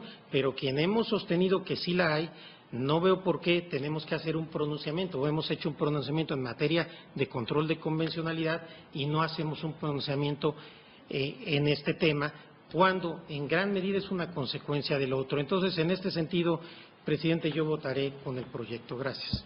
Gracias, señor ministro Saldívar. Bien, señor ministro Cosío. Sí, gracias, señor presidente. Quisiera ver, porque creo que es muy importante y es una diferencia de matiz, y muy importante, no es un matiz menor, pero es un matiz importante. Me parece que podríamos hacer tres votaciones. La primera, ¿estamos obligados o no estamos obligados en esta parte o por esta parte de la sentencia a modificar la interpretación del artículo 57, fracción segunda del Código de Justicia Militar? Creo que esta es una primera votación que admite una autonomía. En segundo lugar, creo que aquí es donde vamos a tener la diferencia varios, en el sentido de en qué consiste esta obligación. Creo que para algunos señores ministros, esto será en términos de la sentencia del caso Radilla, que quieren una transcripción, como lo planteaba el ministro Ortiz Mayagoitia, de ciertos parágrafos de la sentencia. Mientras que otros ministros, yo no tengo obviamente inconveniente en que se haga esa transcripción, pero sí me parece importante que plasmemos el criterio de la página 117, que es, digamos, lo que la señora ministra Luna Ramos construyó como una especie de tesis jurisprudencial, Aquí me parece que nos salen dos votaciones, o dos sentidos, más que de dos votaciones, porque la misma votación con dos sentidos. Y en tercer lugar, me parece que está la muy recuperable propuesta del ministro Ortiz Mayagoitia de la reasunción de competencias, porque con independencia de que al final digamos que es simplemente transcribir los parágrafos o los parágrafos más el artículo, yo creo que hay una posición interesante donde esta Suprema Corte, justamente para cumplimentar adecuadamente las obligaciones internacionales del Estado mexicano, tiene una política activa de recuperación de los casos donde se están dando estos conflictos competenciales para determinar en esos casos concretos jurisdiccionalmente la situación de los distintos procesos. Entonces creo que podrían ser 3 votaciones diferentes, señor presidente, y ahí sí cada uno de nosotros nos podríamos manifestar. Por ejemplo, pienso en la intervención que tiene el ministro Saldívar, que acaba de tener, en el punto segundo, igual que yo, diríamos, si estamos de acuerdo en que se haga la transcripción de los parágrafos de la sentencia, pero también estamos de acuerdo en que quede el contenido de la página 116. Consecuentemente con eso, pues creo que dan dos modalidades distintas de votación. Es una sugerencia, señor presidente. Gracias, ministro Cosío. Iba yo a hacer ese comentario. Voy a adelantar el receso para reordenar estos cuestionamientos, en tanto que, vamos, el primero, y para tampoco dar por sentada una posición mayoritaria desplazando en un sentido de voto a quienes se han manifestado en contra, o concretamente el ministro Aguilar y el ministro Pardo. Tendríamos que hacer la pregunta en principio en relación a si del contenido de los párrafos 337 a 342 resultan obligaciones para los jueces del Estado mexicano. Ellos están en contra y a partir de ahí ya, para no darlo sentado y con el sentido, vamos, que presumiblemente tendrá esta, seguir a las otras, y creo que están identificadas y creo que algunas o parte de ellas implican un desarrollo más amplio de la propuesta de considerando en el contenido. De esta suerte, adelanto el receso con esa intención y regresar ya a tomar una votación una vez que hubiéramos decantado estas preguntas, englobando estas participaciones y con el sentido que han tenido las cuestiones que hay que definir con el auxilio de la Secretaría General de Acuerdos. Decreto un receso.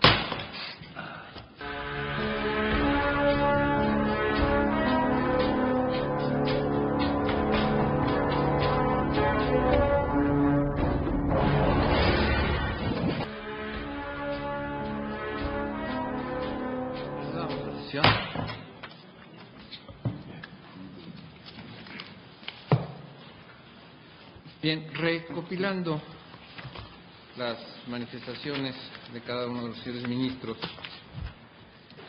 e inclusive regresando para efectos de dar continuidad a la secuencia de lo que hemos venido votando a los considerandos séptimo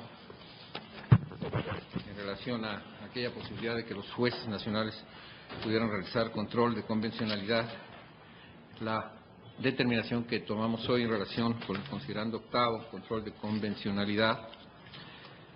Para este caso concreto, y recordando que lo que estamos construyendo es precisamente la participación del Poder Judicial en el cumplimiento de esta sentencia, corresponde ahora, en este rubro de señalamiento de obligaciones concretas para el Estado mexicano, partes del Estado mexicano, en el análisis de la propuesta que nos ha hecho la ponente y que ahora sostiene el señor ministro Cosío, nos encontramos que en este caso del tema control o restricción, más bien, restricción del foro militar, se han determinado en los párrafos 337 a 342 de la sentencia algunos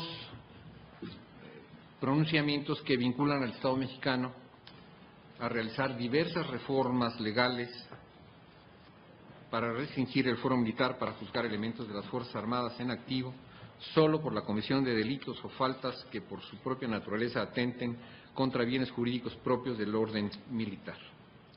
Se hacen las consideraciones relativas y en el análisis integral de esta sentencia el proyecto desprende obligaciones también para concretamente el Poder Judicial de la Federación. Este aspecto habrá de ser modificado en tanto que hemos decidido que las obligaciones no son particularmente o exclusivamente para el Poder Judicial de la Federación, sino que aquí hemos determinado que se implica, y a partir también del contenido del artículo 1 constitucional, a los jueces del Estado mexicano, así, los jueces del Estado mexicano. De esta suerte, el proyecto determina en esta parte este señalamiento de obligaciones y llega finalmente a la propuesta de la que ya se ha dado cuenta aquí y se han observado y ha sido materia de análisis por varios de los señores ministros respecto de un criterio que se aloja en una propuesta de tesis o que resume el criterio que informa a este proyecto. Las expresiones de lo que se ha dicho el día de hoy nos han llevado a construir estas preguntas que tratan inclusive de agrupar algunas de las decisiones que hemos tomado o que se han tomado. Hemos recogido mayorías, minorías, pero que habrán de cristalizarse ya formalmente en una votación en 3 preguntas. La primera, del contenido de los párrafos 337 a 342, la pregunta es, ¿también resultan obligaciones para los jueces del Estado mexicano, particularmente al ejercer el control de convencionalidad que hemos reconocido obligatorio? Esa es la pregunta, modificada con la propuesta que hace el proyecto, que habla de Poder Judicial de la Federación. La modificación es en relación con los jueces del Estado mexicano. Y la pregunta es a favor o en contra del proyecto, o sí o no, con ustedes, presidente. Señor secretario. Sí, señor ministro. Señor ministro Aguirre Anguiano. Señor presidente, me va a disculpar que razone mi voto. Claro no que puedo sí, ¿no? contestar Está en su sí derecho. o no. El tema es artículo 57, fracción segunda, ley castrense. Mi respuesta es, no tenemos Suprema Corte de Justicia de la Nación obligación alguna actual derivada de esos apartados de la sentencia. Segundo, la Suprema Corte de Justicia de la Nación no representa al Poder Judicial de la Federación ni a toda la judicatura del país o a todos aquellos que tengan atribuciones jurisdiccionales en este país. La Suprema Corte ex oficio establece criterios obligatorios, pero esta decisión no jurisdiccional no es por razón de oficio. Aquí es una consulta varios. Existen otras razones que en su momento señalaré y por tanto mi respuesta concreta es no. Señor ministro Cosío. En el proyecto modificado.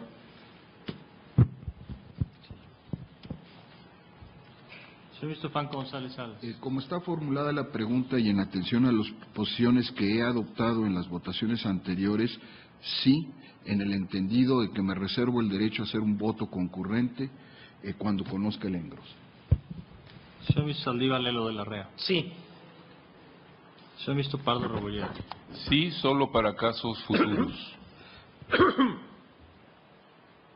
Señor ministro Aguilar Morales. Estableciendo esa obligación por determinación de la mayoría solo para casos concretos y futuros.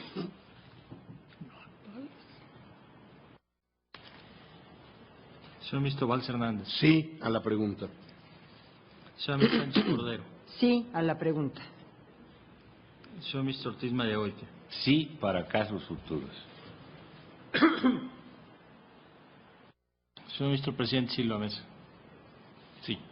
Señor ministro presidente, me permito informarle que existe una mayoría de 9 votos en el sentido de que del contenido de los párrafos 337 a 342 de la sentencia dictada por la Corte Interamericana de Derechos Humanos en el caso Radilla, resultan obligaciones para los jueces del Estado mexicano, particularmente al ejercer el control de convencionalidad que sea reconocido como obligatorio, con las salvedades de los señores ministros Franco González Salas, Pardo Rebolledo, Aguilar Morales, y con el voto en contra del señor ministro Aguirre Anguiano.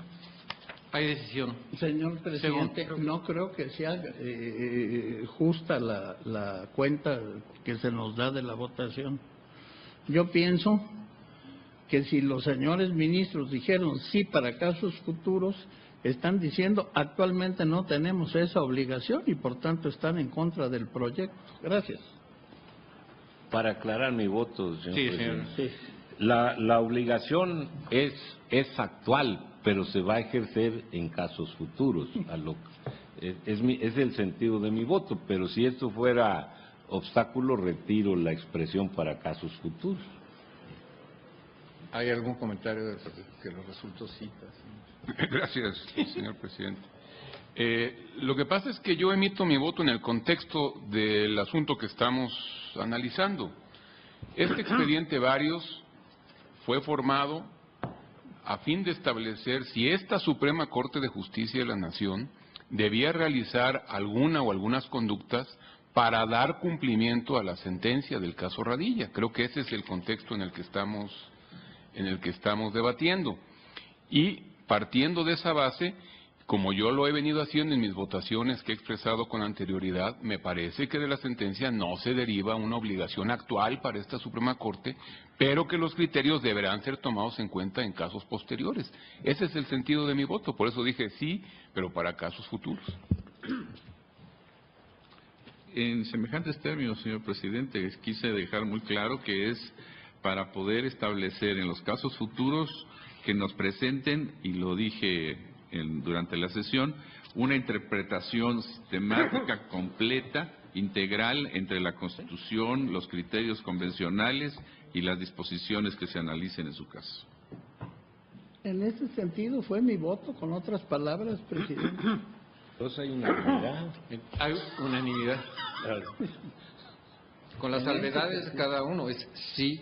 Bueno, pues, se si generan obligaciones. así, pues véalo así. Respetamos su decisión, señor ministro. Gracias. Segunda pregunta. Los jueces del Estado mexicano deben replicar en casos futuros el criterio de restricción del fuero militar en cumplimiento de la sentencia Radilla y en aplicación del artículo 1 constitucional. Tome votación, señor secretario.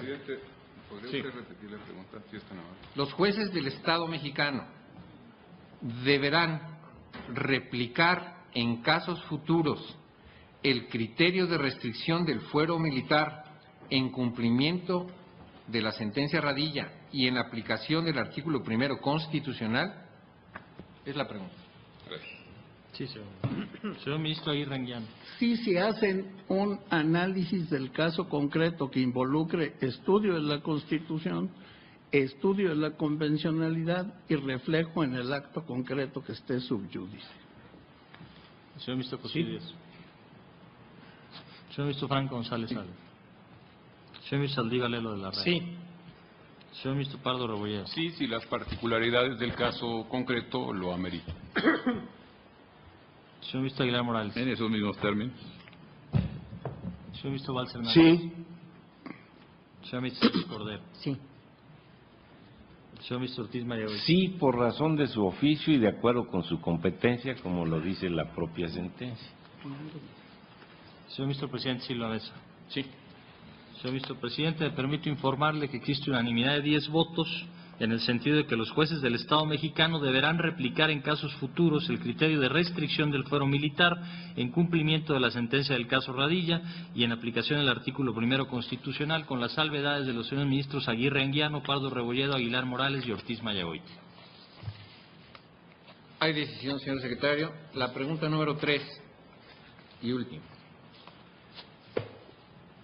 La Suprema Corte de Justicia de la Nación, para la efectividad del cumplimiento y en aplicación del artículo 1 constitucional, deberá reasumir su competencia originaria en relación de casos concretos, ¿sí o no? Señor ministro Aguirre Anguiano. Sí. Señor ministro Cosío Díaz. También. Señor ministro Franco González Salas. Señor ministro Saldívar Lelo de la Rea. Sí. Señor ministro Pardo Rebolledo. Sí. Señor ministro Aguilar Morales. Sí, hasta que se genere jurisprudencia. Señor ministro Valls Hernández. Sí. Señor ministro Sánchez Sí Cordero. debe reasumir su competencia. Señor ministro Ortiz Madegoitia. Sí. Señor ministro presidente Silva Mesa. Sí. Señor ministro presidente, me permito informarle que existe unanimidad de 10 votos en el sentido de que la Suprema Corte de Justicia de la Nación, para la efectividad del cumplimiento y en aplicación del artículo 1 constitucional, deberá resumir su competencia originaria para conocer de los conflictos competenciales entre la jurisdicción militar y la civil, con la precisión del señor ministro Aguilar Morales. Hay decisión también en este tema y con esto los temas torales nodales de este considerando noveno han sido quedados resueltos. Ya queda la construcción final y desarrollo que se haga de este mismo, donde se tomarán en cuenta las otras sugerencias que han habido aquí en esta mañana respecto de las transcripciones correspondientes o la adopción de las expresiones que aquí se han aceptado. De esta suerte, señor ministro Cosío, continuamos con el considerando décimo. ¿Cómo no, señor presidente? Quedaría nada más el considerando décimo, que no es tampoco poca cuestión, porque está lo relacionado con las medidas ya más individualizadas que tendríamos que tomar y probablemente también tuviéramos que abrir una discusión sobre algunos otros de los efectos. Entonces, en este sentido, señor presidente, dado los ajustes que se han hecho, no sé si lo que convenga es en este momento discutir estos efectos por virtud de estas modificaciones o, si me permitieran ustedes, a partir de las votaciones hechas, considerar qué es exactamente los alcances de estos efectos y hacerles una propuesta más puntual el próximo jueves y en ese sentido también tener una visión integral del propio asunto. Señor presidente, es una sugerencia y una petición. Sí, gracias. Queda a su consideración la sugerencia del ponente, no hay alguna objeción. Entonces levantaré la sesión para convocarlos a la del próximo jueves a la hora de que señora ministra quería hacer un comentario señor presidente. para continuar con la vista y final probablemente de este asunto. Se levanta la sesión, no sin antes convocarlos, pues, al próximo jueves a la hora de costumbre. Se levanta la sesión. Concluye la sesión ordinaria del Tribunal Constitucional de nuestro país y el Pleno ha analizado diversos rubros importantes en lo que es la resolución de esta consulta a trámite número 912/2010, analizando esto en el contexto del caso Radilla contra los Estados Unidos mexicanos. Un asunto importante que se plantea en el análisis del fuero militar, en este análisis de los apartados 337 a 342 de la sentencia emitida por la Corte Interamericana de Derechos Humanos y que se vincula con el fuero militar, un asunto en el que acaban de votar los ministros el aspecto relacionado a la convencionalidad, un control de convencionalidad, es decir, la sujeción de las resoluciones que los jueces del Estado mexicano emitan en atención a los criterios que se establecen en la Convención Americana de Derechos Humanos y también en diversos tratados internacionales que ha asignado el Estado mexicano, aspecto importante y que se plantea para todos los jueces del Estado mexicano en su conjunto. Aspectos importantes en esto que es el fuero militar, también en su momento reasumir la competencia originaria a la Suprema Corte de Justicia de la Nación respecto de todos los casos que existan en esta materia y que puedan en su momento dar pauta a la creación de jurisprudencia en el sentido que determina el Pleno de la Suprema Corte de Justicia de la Nación, conociendo de este asunto. También aspectos importantes que en la primera parte de esta sesión ordinaria se votaron es el relacionado con el control de convencionalidad y también el control difuso de la constitucionalidad.